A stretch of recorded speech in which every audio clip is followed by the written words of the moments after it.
Correspondent Mark Laity is at NATO headquarters. Mark, now they've got this formula agreed with the Russians, when might the bombing stop? I don't think that's decided at all. I don't think that the agreement with the Russians in any way affects the bombing campaign, because as far as NATO is concerned, they see the military side and the diplomatic side as mutually supportive, not antagonistic. That the reason they're making progress is because they're attacking the Serbs. Their real view of the whole diplomacy thing is that they've now got the Russians on board. Instead of the Russians talking about world war, sending ships into the Adriatic, they've now got them signing an agreement with NATO. Now, to be sure, there are still big differences and a long way to go, but they think that that, in effect, has isolated the Serbs even more. So that gives them really just cause to carry on from their own point of view. Now, John Simpson picked up on this admission by President Clinton that Milosevic can stay in power and that the Serbs see this as a great victory. How does that go down in Brussels?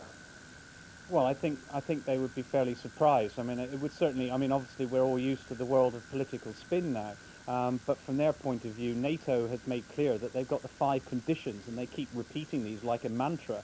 Now, they don't mention the decline or the disposal of President Milosevic. Obviously, NATO would be delighted if he went, but it's not actually a war aim.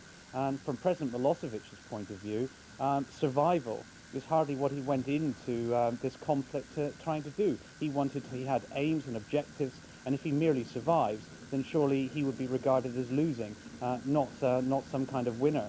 He'll have lost the fight, having been knocked out in the 3rd round, to use the analogy given by the political analyst from John Simpson's piece. Mark Laity, thank you. Now the rest of the news on what's being called Super Thursday, the day the people of Scotland and Wales vote in elections that give final shape to the sweeping constitutional changes that will change the face of the United Kingdom. In Scotland, voters are choosing a parliament. In Wales, a new assembly. The polls close in less than an hour. The scene may look familiar enough, but these voters are unleashing a new political force. Devolution is a process, not an event. Nobody knows how far down the road it will take us. Scotland kept its own laws under the Treaty of Union. But here in Edinburgh, for the first time in nearly 300 years, the Scottish people themselves will decide what their laws should be.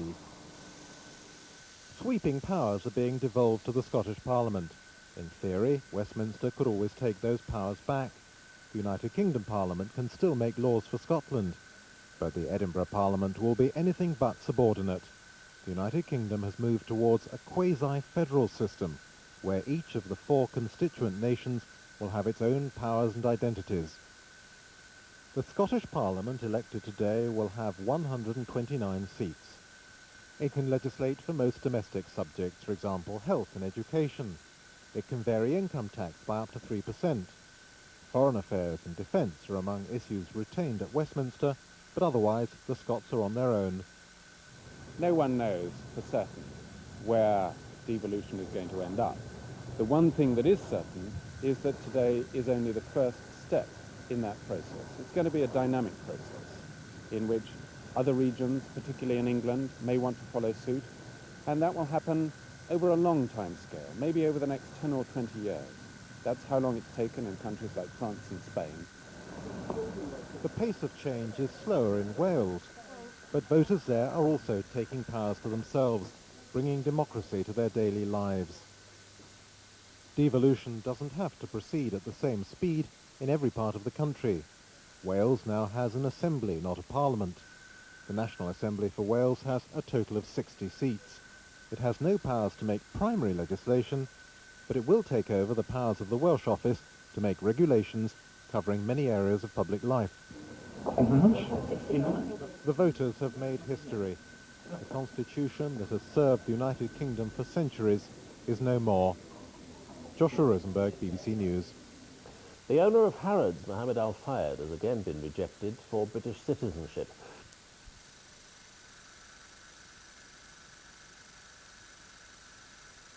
The news from Wales, voting on its first National Assembly, and in England, the verdict passed on Tony Blair and William Hague in the mid-term council elections.